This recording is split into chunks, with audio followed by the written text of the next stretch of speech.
Hi, everyone. We're going to wait a couple of minutes. It's 6:30 now, but just give people a chance to log in and get settled, and then we'll get started.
Hi, everyone. Thanks for joining us. I think we're going to wait just one more minute to let anybody else log in, and then we'll get started. Thank you.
All right, well, I've got 6:34, so why don't we go ahead and get started here. Welcome and thank you for being here. My name is Alex Tarantino. I'm PDI's Kent County Vice President and Chair of the Education Committee. I think as many of you know, March is Women's History Month. So in celebration, we are kicking off our Women's History webinar series. This series serves to highlight notable women and their contributions to Delaware's history and the built environment. So tonight, our first webinar in the series is a presentation on Marian Coffin. So we've got Dr. Jules Bruck and Erin Fogarty, who are authors of the Images of America book, Marian Coffin Gardens at Gibraltar, and they're here to present about Coffin, who was one of the first professional female landscape architects and her garden design for Gibraltar in Wilmington, Delaware. We're so excited to have you both here, so welcome and thank you. Before I introduce our presenters, just a few reminders for our attendees tonight. All of the attendees are automatically muted. So if you have a question, please use the Q&A function that's at the bottom of your screen. And don't worry if your question's not answered right away. I'll be keeping track of all the questions and the comments received, and we'll have time after the presentation to go over those. You can also use the chat function to get in touch with us if you're having any issues. And then I also want to let you know that we are recording this workshop, so it'll be available in a few weeks on Preservation Delaware's YouTube channel. After the workshop, we'll have a short survey that'll come up. So if you have a few minutes to fill that out and submit it, we'd really appreciate that. And lastly, if you aren't already a member of PDI, please consider joining and or donating, and we'll post more info on that in the chat. But your support really does help keep events like this one free. So we appreciate that. So Erin Fogarty is a graduate student at the University of Delaware and a landscape historian. She received a Bachelor of Arts in Ancient Greek and Roman Studies, an honors Bachelor of Science in Plant and Soil Sciences, and a certificate in Historic Preservation from UD. So welcome, Erin. And Dr. Jules Bruck is professor and director of landscape architecture at the University of Delaware, a registered landscape architect, and a CITES accredited professional. She has a doctorate from Texas A&M and currently serves on the board of Preservation Delaware. So welcome, Jules and Erin. Thanks so much for being here, and take it away. Thank you so much, Alex. I hope everyone can hear me okay. It's an honor to be here with everyone tonight. It's fun to see in the chat that people are joining us from places like New Jersey and a little further away. And also people are here who love the gardens at Gibraltar. And so Erin and I are eager to talk to you about Marian Coffin in particular, and also her gardens, and of course Gibraltar. So here's what I thought we could start with, is just a little overview of what we're going to be talking about tonight. Who is Marian Kruger Coffin? I just want to start by saying she's one of my heroes, and I know Erin feels the same way. Marian Kruger Coffin was one of the first female landscape architects, and Erin will tell you a little bit more about her background as soon as we get started in the slides.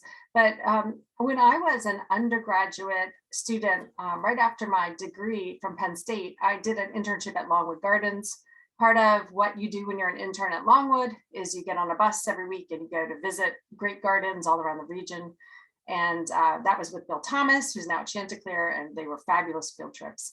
My favorite garden that we visited was by far the garden at Gibraltar. And at that time, it had just been neatly renovated, and it was sparkling, brand new seeming, and it was just a treasure of a garden. Needless to say, many years later, I was fortunate enough to find a house in the Highland neighborhood, and I live right across the street from the garden. So when I got to my house and I wandered over there all excited, I realized that the garden was in disrepair. We'll talk a little bit about that tonight. And it was not long after that that I sought out Preservation Delaware and got myself on the board, and then asked if I could be the garden chair, and made my case that I could start to take care of the garden, which I've been doing now for maybe 4 or 5 years. And it's in better shape than it has been in a long time on a very slim budget. But I love this garden, and I love the story of Marian Coffin, who's a landscape architect female. She's inspirational to me, and I hope that telling her story will ensure that she's inspirational to other females who join professions that are traditionally male dominated. And Erin, like I said, will talk a little bit more about that. Then we're going to start talking about her lost gardens, which are really interesting. And then we'll share some information about her public and private commissions, mostly local. And then we'll talk about Gibraltar, her best hidden gem. So I'm going to turn it over to Erin right away so she can tell you a little bit more about Marian. Yeah, hi. Thank you, Jules, and thank you everyone for being here. So Marian Coffin is really, really interesting. She came from a really, storied, important family. Her mother, Alice Church Coffin, came from a very fancy New England family, and her dad grew up in, I think, North Carolina. And her parents actually split when she was really young, and then which was rare back then, she was born in the 1880s. And then he died when she was about 8. And because of, some things in his personal life, her and her mother were left, penniless, destitute, according to at least everything we've read. What the scale of that is, we don't know. So in any case, Marian Coffin and her mother moved upstate from where they were living in Westchester County to Geneva, New York, and moved in with her maternal grandparents. And, while she was up there, she was sick for a lot of her childhood. So she never really went to school, for more than, I think, a few months total. She did have a governess, but she was sick and also a girl, so there wasn't much education going on. But what she did learn was all about the outside. She really liked to draw. She got really close with her uncle, Benjamin Church, who was an architect for Olmsted and Vaux on the Central Park project. And, she also did, the traditional coming out process that a young woman would do back then, where she met a lot of the people who would become really important later in her life. Once, she grew up, she became, 17, 18 years old. She had 2 choices, like any other woman in her position, which would be to, find a husband who didn't, care that she didn't have any money, or go get a job. And she chose to do the latter. She enrolled in MIT's landscape gardening program. It took her an extra year because she had never gone to school. So she had to learn all of math with a private tutor. But she did go, and she did finish the 4-year degree program. She never graduated because women couldn't graduate, but she did finish the program. And yeah, then she, went on and she started her career. Jules, can you go to the next slide, please? So here are some pictures that I think are really emblematic of Marian Coffin's work. On the left is her at her home in Westover, Rhode Island. That was her summer home, and then it was her permanent home. She had some hip issues, so when she got older, she moved up there permanently. So, and on the right is the Child's Frick House. It is now the Roslyn Museum of Art, if you've ever been there. That pool is still there. That privet arch in the back is kind of still there, but a lot of the herbaceous plantings are no longer extant. But what you can see here is kind of this whimsical blend of really formalized neoclassical hardscape. She was trained in the Beaux Arts style. So she has that really strong classical axes and really formalized accents, but she was also really heavily influenced by the arts and crafts movement and Gertrude Jekyll. She really loved Gertrude Jekyll. So you have also these overflowing beds of herbaceous plants and these color drifts, and it's a really eclectic blend that I think holds up pretty well. Okay, can you go to the next slide?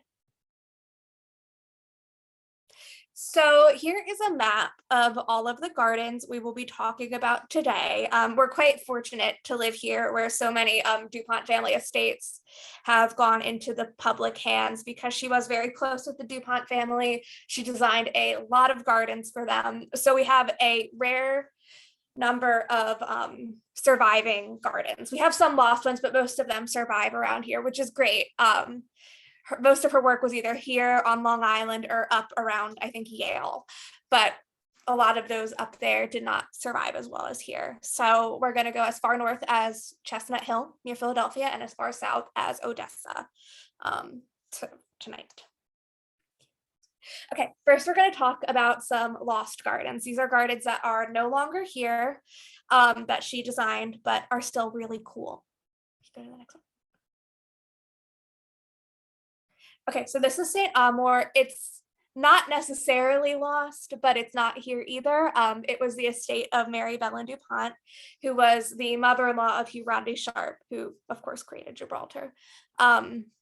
Most of her estate was actually designed by her sons, P.S. and E.I. Dupont, but she did commission Marian Coffin in around 1916 to design this really cool walled garden with this really neat fountain in the back and this boxwood scroll garden.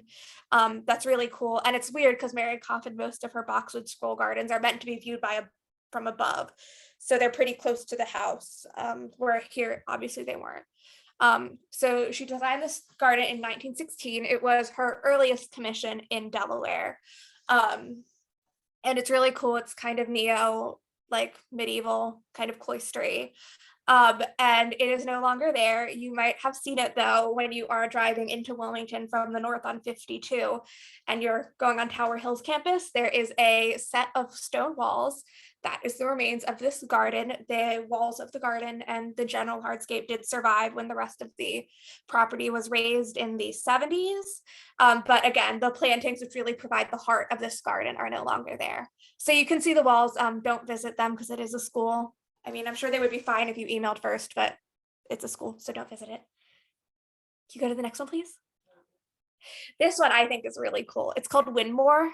It was up in Chestnut Hill. It's no longer there. Marian Coffin designed it pretty late in her career in the 40s or the 50s. And it seems to have been sprawling. Looking at it, especially this picture in the lower right, it bears a striking resemblance to Gibraltar at a much larger scale. There was a big Tudor house. It was designed for Mrs. Randall Morgan and for her home. And it's really weird because it was only there for about 20 years. And then Mrs. Morgan died, which, unfortunate. And her estate was kind of left in limbo. Temple actually considered purchasing it for the campus that would then become, it is now Temple Ambler, but that didn't happen. And the entire property was razed in I think the late 50s.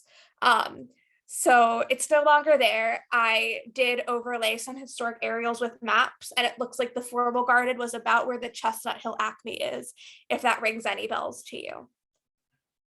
Okay, next one, please.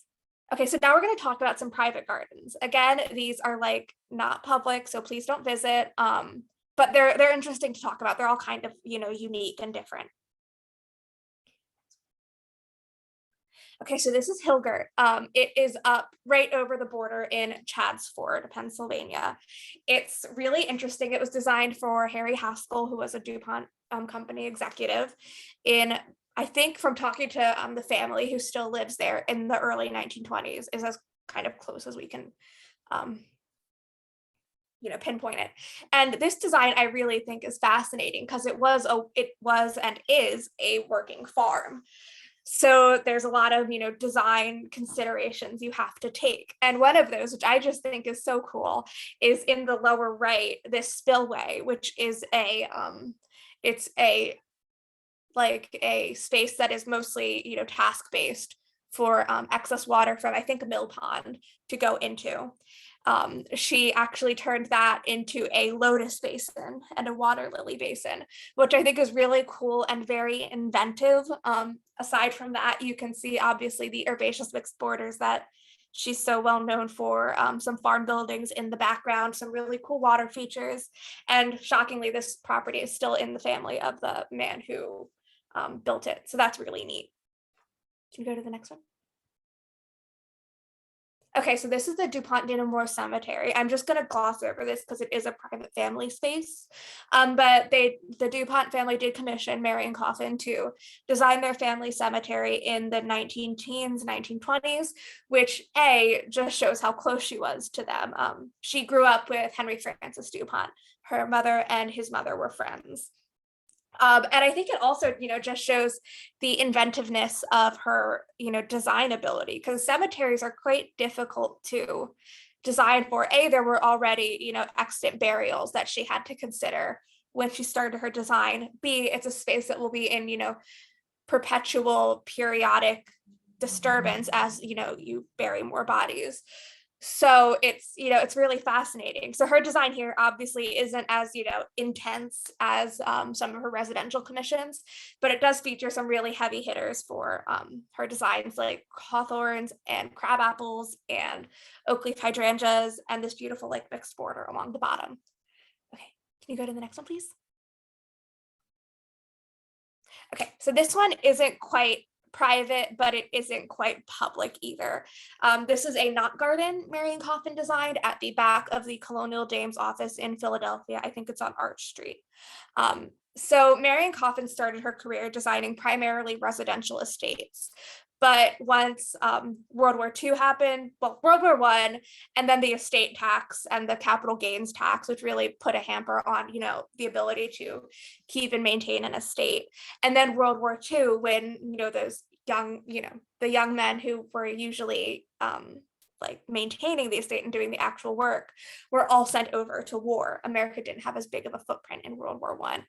And so that means that Marian Coffin's, usual line of what she would be designing was no longer viable. So she started to take on institutional commissions. And one of those was this knot garden at the Colonial Dame's office, which is really interesting. It's not in her style at all. It's pretty rigidly traditional.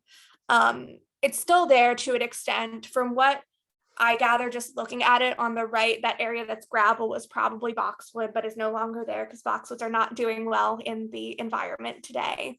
But it is still there. And I think it just shows how variable her design sense is. I mean, she can do really cool, unique herbaceous borders, but also these really, traditional knot gardens.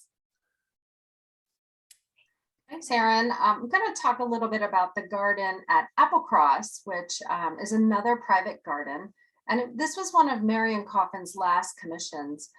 As Erin was just mentioning, I think, as Erin was just mentioning, Marian Coffin has just a really amazing breadth of commissions that range from small to very large. That would be standard, I think, for any landscape architect who was trying to make ends meet. You need to take the commissions where you can get them. And she was fortunate to be well connected in society and have the opportunity to design these fabulous gardens. And we're so fortunate that some of these remain, including this beautiful picture here from the Smithsonian Archive of one of her commissions. As I mentioned, this was one of her last commissions. She completed it in 1952, shortly before her death. This was the home of Donald Ross and his wife, Wilhelmina Dupont. This is located, if you are driving near the Jansen's Market in Green Hill, just a little bit further than that. It's a beautiful estate back there. And while the landscape had already been designed by a renowned architect, Noel Chamberlain, Mrs. Ross faced a big surprise in 1951 when she inherited over 100 tree peonies from her mother. And so she asked Marian Coffin to please design a garden that would accommodate the tree peonies, which are very special plants. So to accommodate them, she designed this round garden, and that was accentuated by crab apples. You'll see a lot of crab apples in her designs, and other small flowering trees, but also formal shrubs, as you can see, clipped what appear to be yews, which are quite stunning, and make this vista just so beautiful and draws your attention to the vista, which she was expert at. So we believe that this is still in existence. I had the good fortune of being able to visit this garden with its current owners probably a decade ago, and this basin was still in existence at that point in time. But of course, many of the tree peonies are not, and some of the structure of the horticulture is no longer there, which is typical of what we find. Marian Coffin's gardens were structurally very strong, architecturally very strong, and a lot of her architectural elements remain where the horticulture no longer does. So we'll talk a little bit about some public gardens that she created that many of you are hopefully familiar with. Again, as an intern at Longwood, I was fortunate to visit all of these and really enjoyed each one of them, as I'm sure many of you have through time. The first one is Winterthur, which is really an interesting garden of Marian Coffin's and really well preserved at Winterthur. Marian Coffin was a childhood friend of Henry Francis Dupont, and when he inherited his father's estate and began to accommodate the expanding museum collection by adding onto the house, he asked Marian Coffin to design the gardens. She worked on and off at Winterthur from the 1920s when she designed the overall estate plan until shortly before her death, when she designed the sundial garden close to the house. And it overall was a very formal area with a swimming pool, and it is still there. Again, much of the horticulture has changed, but she did in this commission exhibit a tremendous ability to navigate steep slopes. We're going to see that again at Gibraltar. Gibraltar is set high up on a hill, and she has some fabulous walls that she designed. And here at Winterthur, as you can see in this background photograph, both walls and stairwells to accommodate, staircases to accommodate that steep slope. So that is Winterthur. And again, much of her gardens here, the structure, the architecture of them are still here. So I hope that you go to visit that. And you might not have known that she also designed part of the Mount Cuba Center as well, which I think is really quite interesting. Mount Cuba, of course, is a wonderful woodland garden that wasn't a woodland when it began. I love looking at old photos of Mount Cuba before it became planted by the owners, because it was basically a farm field and there were no trees. So it's quite interesting, but it's obviously nestled in the rolling hills of the Piedmont, and it was the former estate of Lamont Dupont Copeland, and nephew of Isabella Sharp and his wife Pamela, who lived in the estate until her death in 2001. It's now a public garden. The majority of the estate was kept naturalistic and dedicated to native plants and the native flora of the region, the Piedmont region. So this was actually one of her final major residential commissions. And you can see here the formal garden, just a small formal garden adjacent to the house, which was focused on this circular pool. And the planting around that circular pool is not fully native in the style of Mount Cuba, but it was definitely in keeping with spring and different seasonal interests, and a lot of use of bedding plants along the way. So this plan, I'd love to show this plan because it talks about Marian Coffin's more extensive commissions, like at Christchurch, where she designed the layout for the parking lot, as well as the drive and entrance spaces. And if you go on Google Earth or you visit Christchurch, you'll see this layout is still very much the same as she envisioned it. And that's pretty impressive to be able to do all of that type of work on a steep on an area that with rolling hills, to be able to do all it's really engineering at that point. And of course, it's just amazing how skilled she was. It's interesting here to see the different plants that she used, which if you could zoom in on the legend, which is very hard to read even when I zoom in on this particular photograph, you'll see that she used very common plants like forsythia and lilac, and mostly trees and shrubs on a commercial installation like this. I don't know if we call it commercial, but more of a, it's not a residential installation. And it's really interesting to see her choice of plants, which also include flowering dogwoods. The Corbets Sharp House was located further south in Odessa, Delaware. This has an interesting history in and of itself. Hugh Rodney Sharp purchased the property when it was in relatively poor repair, and he rehabilitated it to become a museum. As he renovated it, he asked Marian Coffin to work on a design for this Colonial Revival parterre, which is behind the home. And so this would be outside of her style. She was traditionalist, Beaux-Arts style, and to do a Colonial Revival would have been slightly out of her typical.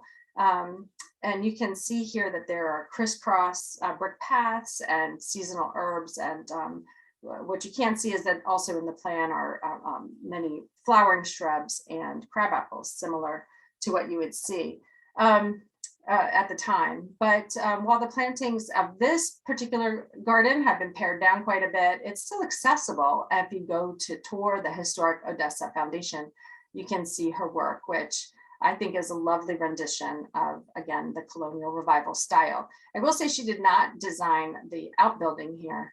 although she was capable of it, she designed the outbuildings at other places, including Gibraltar, but this particular one was already in existence. And of course, University of Delaware. So this was a very large commission for Marian Coffin, as you can imagine.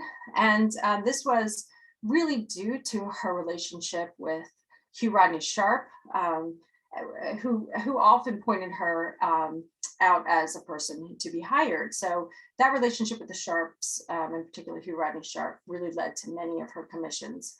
And this, of course, was the largest. You can't tell, and I apologize, this is such a blurry photograph of the original plan that she created, but it's an amazing document. It's an amazing artifact, and it lives in the archives at the University of Delaware.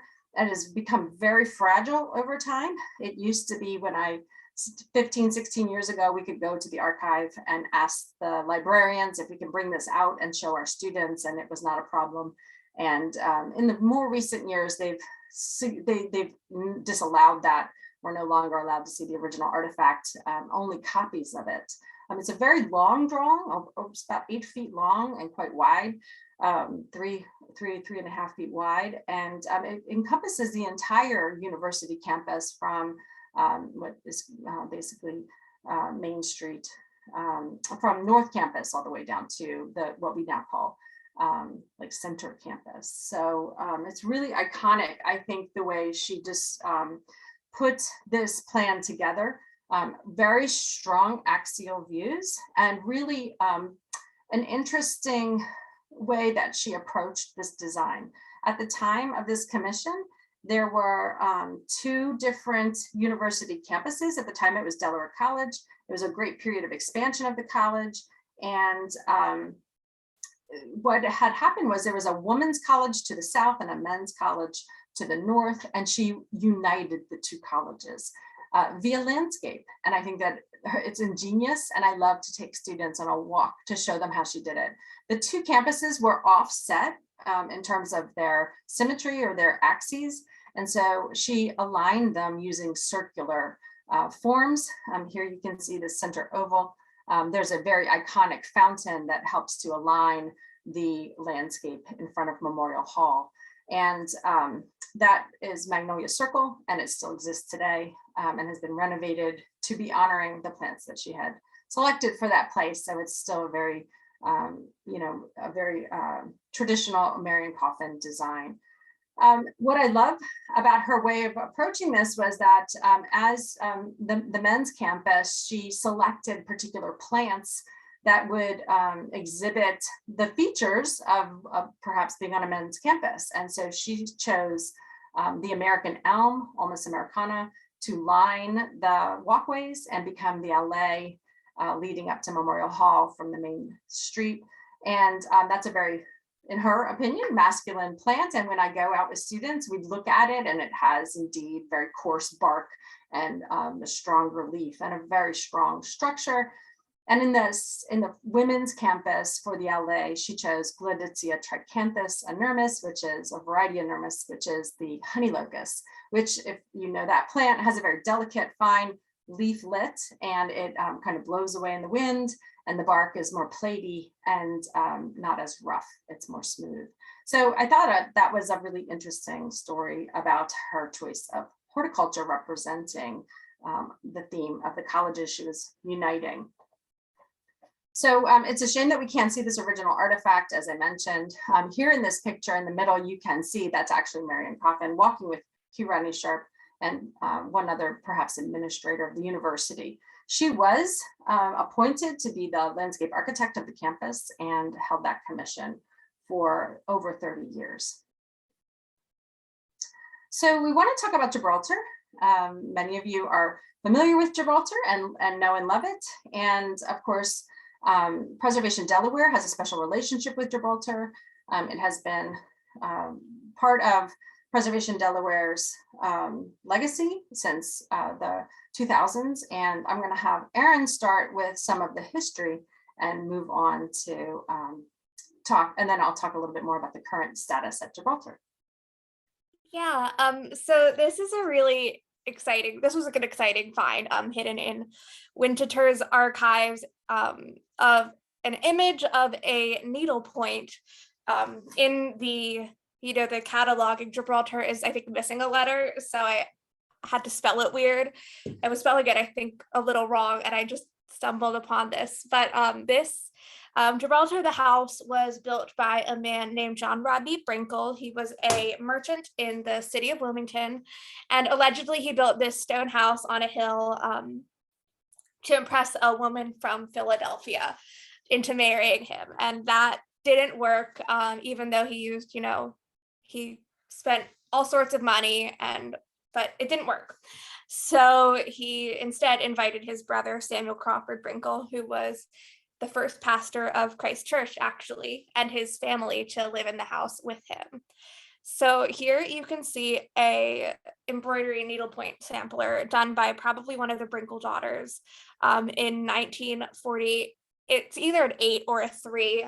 It's cataloged as 8, but judging by the ages of the children, it's probably done in 1943.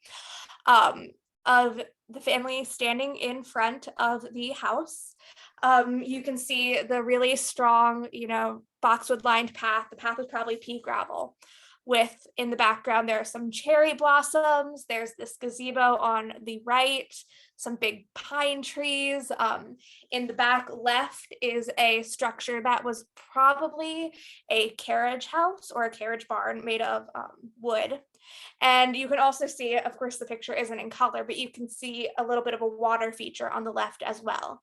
What was really exciting to me about this find is that all of the things in this image line up very, very closely with a oral history written by Julia Brinkle of her memories, visiting the house before the last 2 Brinkle sisters, Gertrude and Susan, who remained unmarried, sold the house to the Sharps in 1909. So that's really, really interesting and very cool. So the Hugh Rodney Sharp and Isabella Dupont Sharp bought Gibraltar in 1909, at which point it was, the gardens were in disarray. There was a grotto at about where the large main staircase is going into the gardens. And what I wouldn't give to see that grotto, but it's, there are no signs existing. The grotto was filled with trash. The house didn't have any heat or electricity or running water. So they bought this house. They immediately started on expanding it to double its size using stone from the same quarry. It's made of Brandywine blue granite that was quarried from a quarry at about where Highland Elementary is now. So they bought the house in 1909. In 1916, they commissioned Marian Coffin to start on the gardens. Jules, can you go to the next slide, please? Jules, oh, yeah. So here's a picture of the gardens being constructed. I really, really like this picture because you can see, just how different the area surrounding the estate has changed. So that beautiful farmhouse on the left is where the Devon is now, which is a huge apartment building. Everything else was like farm fields. 52 was still there, but it wasn't as highly trafficked. So that's really cool. It's really nice to see what the surrounding landscape was like. You could also see in this picture on the left, you could see one of the boxwoods that they brought in at mature size from a company called Lewis and Valentine, which would have been inordinately expensive. But they did bring them in at full size, and they were very important anchors in the garden. So that was, a really strong choice on Marian Coffin's part. Marian Coffin designed 3 terraces in her first run throughout Gibraltar: the Evergreen Terrace, the Flagstone Terrace, which is near the house. It's essentially a patio. Then going down the stairs, the Evergreen Terrace, going down from there, the pool, and then the flower garden, which was the most formal area. Here you can see the Evergreen Terrace as it's being constructed. That little building in the back is, it was a carriage barn for the Brinkles, and it was a pool house for the Sharps. You could also see that big, beautiful tree. Marian Coffin made a concerted effort when designing her spaces to retain as many historic and large specimen trees that are present on the site as she could, which means that sometimes you have some really weird placements. There was a tree kind of right in the middle of a path on the pool terrace. It's no longer there now. but she would really go the extra mile to make sure that, existing plants could stay there. Can you go to the next slide, please? Okay, so here's a view of the house from the garden. You can see the beautiful, beautiful mixed beds. This was taken in the spring when the beds that normally held roses would be, filled with tulips. You can see the arborvitae hedge. That's where the stone wall would be. The stone wall wasn't put in until later in Hugh Rodney Sharp's lifetime, when the traffic just became too loud. And on the right is the grand marble staircase. I have evidence. I can't find it confirmed because the archives do not hold records of his that are this far back, but the staircase and the metal gates on either side of the flower garden were likely designed by Samuel Yellen, or at least someone in his studio. The Sharps did purchase metalwork from him as well at other times, but they don't hold anything as early as 1916, which stinks, but it's really in keeping with his style. And the stairs were a really kind of elegant solution to navigating that big drop between the house and street level. Marian Coffin was really highly inspired by Northern Italian design trends, which has a lot of terracing, so that's probably where she got it from. Okay, so here you can see on the left is the Evergreen Terrace. This I find is really a fascinating terrace to look at. It's essentially a heavily constructed, stylized woodland with mostly wide-leaved evergreen shrubs from the Ericaceae family, if that means anything to you. So like rhododendrons, azaleas, stuff like that. And what's really interesting is Marian Coffin placed a bunch of these shrubs that would grow to be like 8 or 9 feet wide and high, and 3-inch specimens really close to each other, and they would have to be thinned and swapped out as they matured, which just shows that there would be such a huge maintenance staff of 12 people who could maintain that, and that it was a garden built not just for permanence but for immediate impact. On the back wall would be a mix of vines, so Boston ivy, English ivy, jasmine, and fallopium, which is smartweed. And of course we cannot design, we cannot use smartweed anymore. We can't use actually most of those plants, but that's neither here nor there. On the right, you can see the pool. It's 20 by 70. In front of it are some agapanthus. And so you can see the hedging that was there. It was really formal. Not a ton of plantings in the pool area, just because it was not like a decorative space. It was mostly a recreational space. There's a really cute picture of the 3 Sharp children sitting in a boat in the pool, which is, it's really cute, but it's also funny because the pool's tiny. But it was planted with some roses and some wisteria and azaleas and boxwoods. And like I mentioned, that big tree that was probably sitting there at the time. Can you go to the next one? So here are just some other pictures of the garden that I think are cool. You can see the hedge that was there before the stone wall was there. You can see the giant boxwoods that were just such strong anchors. And again, just the sheer number of tulips always astounds me. As I go through my thesis research and I try to, reconstruct the planted plan, I counted 27 distinct varieties of tulips that were purchased at minimum 50, a quantity of 50, and at max 200, 300 bulbs. So just the number of plants in the garden is insane. I think there were 252 unique taxa of plants. I think the next one is the alley, and then I'm done. Yeah, so this is the alley. It was designed by Marian Coffin in 1920. The Sharps had just gotten back from a trip to Italy where they purchased a whole bunch of statuary. And so she designed this alley, which is not super formal. She didn't design it to be formal. On the back, you can see the Taxodium disticum, so bald cypress, trimmed to 15 feet. Obviously, they're not that short anymore. In the middle was azaleas, kind of in a color gradient from white at the garden gates to orange and red as you get closer to the tea house. Interplanted was yellow rambling roses, and then there are walls covered in English ivy bordering the path. There are 4 statues of the seasons, 2 vases with bacchanal masks, and it ends in the tea house, which I love that picture on the left of the tea house with furniture in it.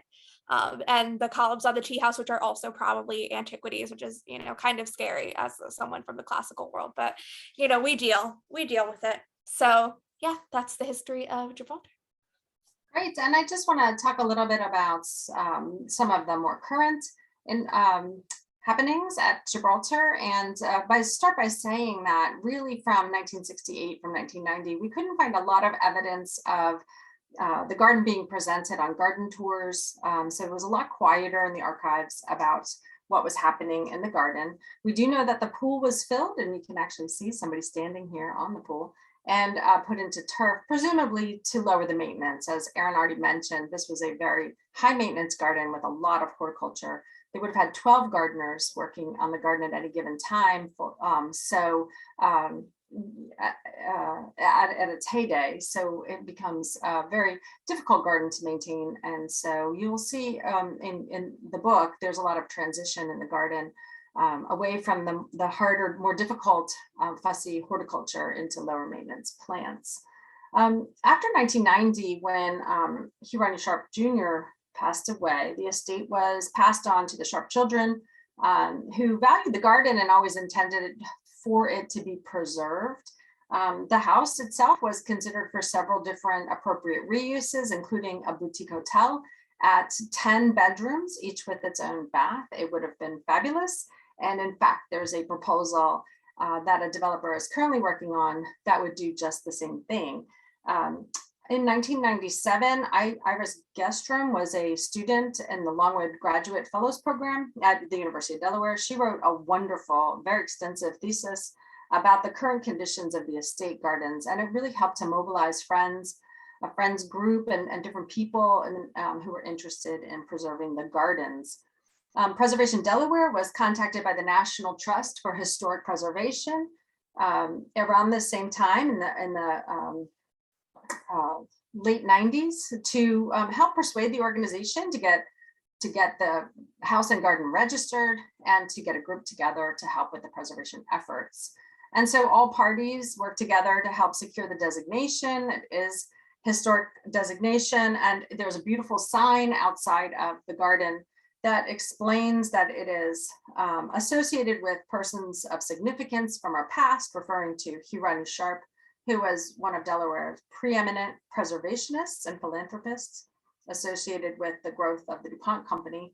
And then also, because the property embodies the distinctive characteristics of a type, period, or method of construction, or represents the work of a master, or possesses high artistic value, or represents significant and distinguishable entity whose components lack individual distinction. So that's related to Coffin's contribution and representation of the American country place era in landscape design. So after that, volunteers really started to get excited about, people just generally started to get excited about the gardens. The designation made the papers and it was local news. And we started to see volunteers getting involved, helping to clean up the gardens as it was entered into the historic record around 1998. Here's a few pictures of the gardens as they were in the late 90s. As you can see, some of the statuary was overgrown with vines. When I talked to Rodney Robinson, who ultimately conducted the restoration of the garden, he said this was in some ways very helpful because it hid the statuary from potential vandals and in some ways protected the statues from further damage. And so that was excellent to see. And you can see, like all coffin gardens, even though the horticulture tends to go up and down in terms of how it can be maintained because it's so difficult, the architecture remains. And I think even if you walked into this garden and if it was in this state, you would see the bones of the garden are fabulous and want to work hard to preserve it. Here's just a few more images of trees being tagged as people are starting to think about how we might restore this. And so ultimately, a group of the Preservation Delaware was deeded the property, and they worked on an Adopt the Sculpture campaign that was very successful, and a friends group raised over $2 million to restore the gardens. The Adopt a Sculpture campaign allowed preservationists to come in and take the statues out, clean them very methodically. Rodney Robinson told me about this process, which included misting the statues and then very lightly rubbing them with a toothbrush. And he's mortified by anybody who in this day would say, well, let's just power wash the statues to clean them up. He cringes deeply and remembers and tells the story of these restorations and how valuable they are. It's time to do this work again, and I hope that we can maybe do another Adopt a Sculpture campaign to preserve the statues that are remaining. Here you can see that this is a ribbon cutting ceremony with a elected official cutting the ribbon right when it was opened in the early 2000s. After a $1 million renovation, $1 million went into a maintenance endowment. And here's some of the imagery from that time frame. And some of the gardens, as you can see, this is looking at, this is the tea house looking back toward the center fountain. And you can see here that the ivy has been pulled back from those stone walls. So it's not as lush as when Marian Coffin might have originally thought about the ivy draping over the walls, being neatly clipped and maintained. If any of you have ivy in your yard, you know that that's nearly impossible to keep it just so. You would need your gardeners out there helping with that. So pulling it back, I think, makes good sense, and it provides some beautiful classic lines. And this is very much how it looks today, except we've taken the grass out, and I'll show you some pictures of that. So here's the mansion right after the gardens were restored, and you can see some younger versions of boxwoods and trees that were planted in place of some of the larger ones that had gone. So today we have been working hard to maintain the garden. When I took over, there was a lot of tree work that needed to be done. We spent a lot of money just making sure it was safe for the public and that the trees were stable, and we cabled a lot of them and took away a lot of dead branches. Here you can see after a garden day or a landscape or come in, we have both happening with both volunteers and a professional landscape company who we contract with to edge and mulch and weed on a fairly regular basis. When it's all cleaned up in the spring, it can be very barren. The beds were full of weeds when I came to town about 5 years ago, and the weeds would be well up over my head. You couldn't see a lot of the structures over the ground. So we've really been focused on making the garden safe and getting rid of the very noxious weeds, especially Canada thistle, which was blooming all over the place and reseeding and just creating a cycle of maintenance nightmares. Here you can see the Devon apartment in the background and some of the more modern ways that this garden really reads now as an urban entity. And I think it's quite charming. This is pretty much what it looks like today, although this wasn't taken this year, it was taken 2 years ago, but nothing has changed a whole lot. We still get some beautiful blue flowers early in the spring, and then there's roses surrounding the grass. We've been working harder to try to maintain the lawn and keep it well mowed because we have a lot of weddings and different events here, and photographers on a daily basis, professional photographers for weddings. And you can visit our Instagram page to see more of that. Erin mentioned the 15-foot height of the trees. They were meant to be clipped back and kept very tight. As you can see, they are as tall as the Devon now, which is, I don't know, 15 stories tall. So they are monstrously tall, and it's really changed the conditions of the alley, which means the horticulture has changed as well. And here you can see just as somebody had fun with the lawnmower at the formal lawn. That might have been me. I like to mow patterns in grass. But I think it just shows you a little bit more about how everything is looking over there. We still get a lot of beautiful spring color and some beautiful mature trees. And we have a lot of events. And as I mentioned, photographers come out there. And sometimes we just have costume parties in the lawn. When I go over there in the middle of the day, you never know what you might find. And it's really fun when people are over there in costume. I've walked in on all the Disney princesses in the garden and lots of interesting things happening. Here you can see some models enjoying the use of the garden. Here it is just at a slightly different season. The Devon's not nearly as noticeable, but it still has an urban feel to it in my opinion. And the trees have leafed out, which means that it's very shady in this LA. But this was still taken last spring. So come late April, you will see the native azaleas, the rhododendrons, in bloom, and they are stunning, especially when the Spanish bluebells are in bloom, and the Delaware Valley white azaleas are also in bloom. So I really encourage you to visit the garden in the next few weeks. Late April, early May is, in my opinion, the best season to be there. We do rent it out for weddings, and it's fun to see how different people treat the gardens for weddings. Here you can see that people put flower clumps or long trains, and I think that that's all quite beautiful. There's me in the garden in my favorite area, which Erin didn't talk about because it's not one of the terraces or the very special parts. It's sort of behind the LA. Between the LA and the Devon, there's a wall, and Marian Coffin created a small woodland walkway, which was popular in the time, to have all this formality and then a place to stroll. So this would have been a wider path, about 2.5 feet wide, and we found photographs of garden club members coming back here and walking, and this would have been turf grass, not mulch, and it was really quite lovely. Many of the plants are the same. We have wine and gardening, or wine and weeding, I think we call it, weeding and wine. And this is me setting that up so our volunteers can have some fun. I try and keep really good tabs on keeping the fountain nice and clean.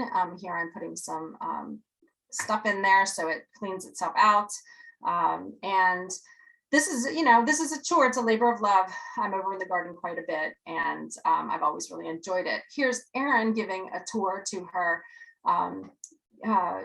the graduate thesis committee. So Erin is now in her last semester of her master's degree in plant and soil sciences, and she is completing work on the garden, and she took her thesis committee here to talk to them about some ideas. And I just want her to present these last 3 slides, which show the actual color scheme of the garden.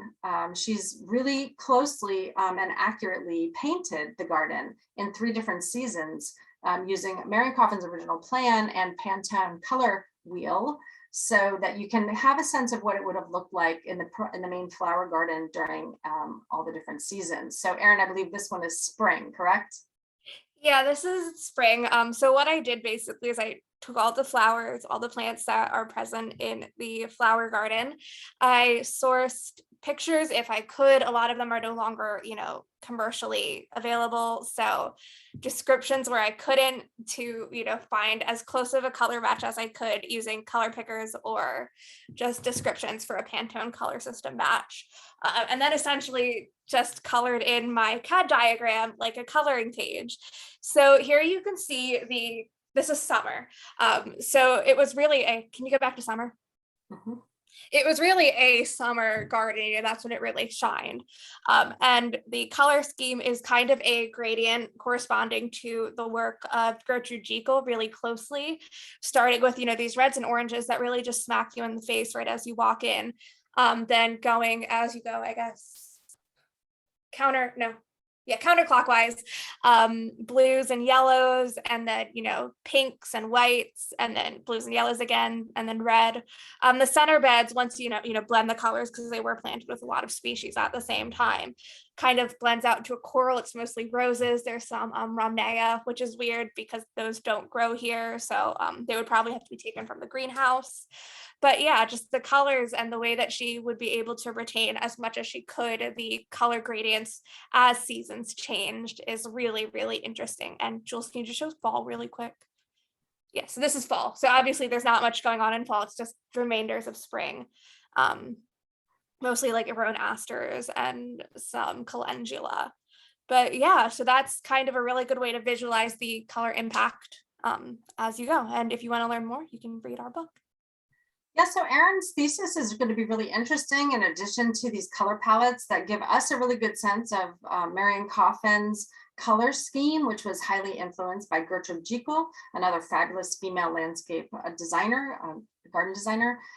In addition to that, she's also looking at lower maintenance and more native plant alternatives for what is considered now today to be invasive plants that would have been part of Marian Coffin's plant palette. So as you restore a historic garden, we want to try and keep the intent of what she had in mind without having the negative aspect of the garden being primarily not just invasive, but sort of noxiously invasive plants.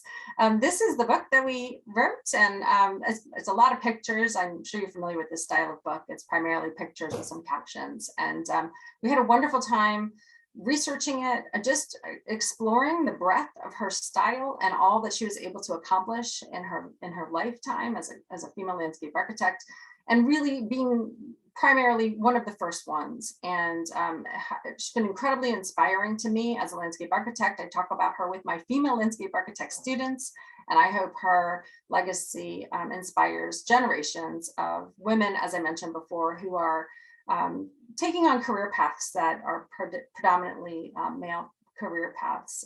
So I hope you enjoyed our talk, and look forward to some questions.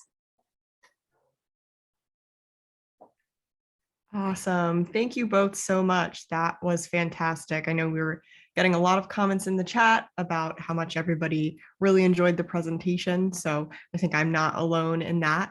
I did want to point everybody to the chat. There are a couple links in there, but more recently I did post a link for more information about the book if you are interested in looking into that.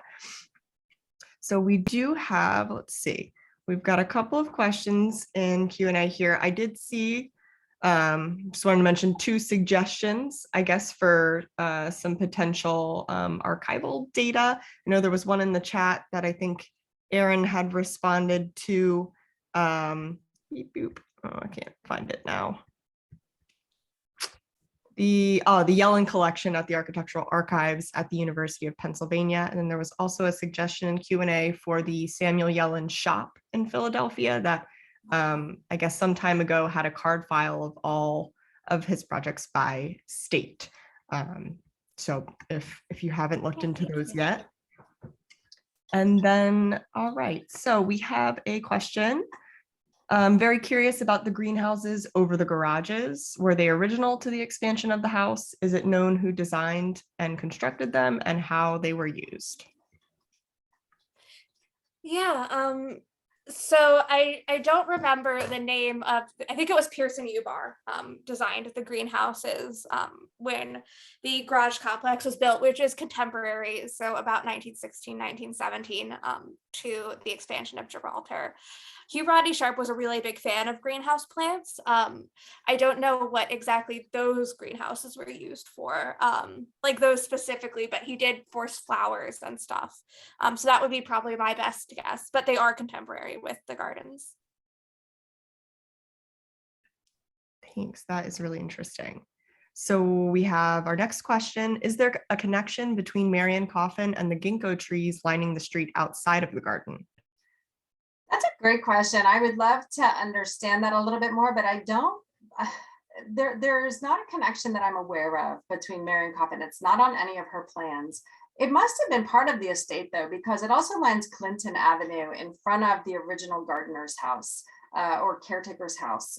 So there's mature ginkgos on Clinton Avenue, right in front of the original stone house that was like as I mentioned, caretaker's house. There's original like large ginkgo trees along Green Hill Avenue on the left-hand side if you're coming from 52. And then on the right-hand side, as you're coming from 52, there are very interesting dwarf Japanese variety of ginkgos. I live in one of those homes that are the stucco homes that were built where the greenhouses used to be and the cold frames of Gibraltar. And I've had people knock on my door to tell me, do you know how special those trees are? They're very rare dwarf ginkgos. And you can see them if you come close. You can see that they sort of grow lumpy like nods off of their trunks, and they're very interesting to look at. And we have people stopping in the fall, as you can imagine, when all of the ginkgos turn yellow, and they're all hanging on. And then overnight, when it gets cold enough, we have cold snap, they all lose their leaves at once. And it is really a sight to behold. So I hope you'll drive by sometime in the fall. That's fantastic. Let's see, we've got 2 more questions. I know we're a little over time here, but hopefully if everybody has a few more minutes to stick around. Is there existing information that speaks to Marian Coffin's personality at all? For example, handwritten letters, personal accounts, etc. I'm going to let Erin talk Oh, about yeah. because this is exciting. Yeah. So everything that was in her office when she died is in Winter's collection. And so there are some really fun letters between Marian Coffin and Henry Francis Dupont and some other people. It's interesting because she was really good at riding the line between like, we're friends, but also you're paying me. Like she made sure to get down in writing that like, this is a commission, like this is what I will charge you. But no, it's really cool. She really loved her mom. We know that. She took care of her mom her whole life.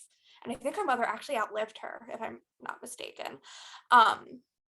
Yeah, she just seems really cool. She only employed women for the most part. There was one man that worked in her office, but other than that, she really only employed women. But it's just the little things we can look at from, letters that are mostly business-like. So it's hard, you can never really know someone who lived that long ago, but she seems to be rather forward thinking, as much as we can tell. Yeah, she just seems really neat.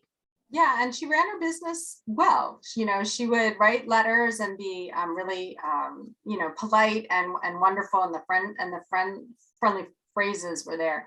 But then she would get down to business and say, I ordered this, and here's the bill. But she did only hire females, and I love that about her too. She really she walked the walk. That's awesome. I didn't know that. That's really interesting. Yeah, especially for the time. Yeah, absolutely. Yeah.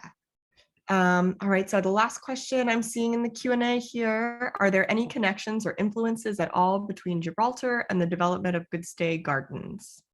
Well, interestingly, I don't believe that there are any traditionally. However, more currently, we have formed a relationship with Good Stay Garden and Preservation Delaware, the Delaware Center for Horticulture and Good Stay Garden employ a single intern to manage all 3 gardens in the summertime. So that individual spends 2 days at DCH and then splits the other 3 days between Gibraltar and Good Stay. And that's an incredible internship opportunity for somebody who's horticulturally minded or a landscape architect, because you learn so much about urban horticulture, as well as the Good Stay Gardens, which are, again, colonial revival gardens, and the history of that estate and its transformation over time. And then, of course, Gibraltar. So it's a really wonderful internship opportunity for a lucky student. They both date from about the same time, so there will be, aesthetic similarities. But in terms of designers, I don't think there's a connection, if that makes sense. Well, thank you so much. I know we're a little over here. I don't want to keep folks from their dinner, but thank you again to Jules and Erin for your time and effort in preparing and presenting on this tonight. I think everybody really, really enjoyed it. Big thanks to all of our attendees. I did want to let everybody know before we jump off here to save the dates for some of our upcoming webinars. So registration and event details for our webinars will be distributed soon. So stay tuned for that. I did post a link to our Facebook page where we have our events updated, and then you can always go to the Preservation Delaware website for more information. But our next webinar will be on April 27th. So we'll have Laura Blau, who's a principal at Blue Path Design, which is an architecture and design firm, and she'll be presenting on historic preservation and sustainability. And then our next webinar in the Women's History series will be in May. So that's May 25th. So this is going to be a presentation and discussion about prominent Delaware women of color educators like Alice Dunbar Nelson, Emma Bell Gibson Sykes, and more.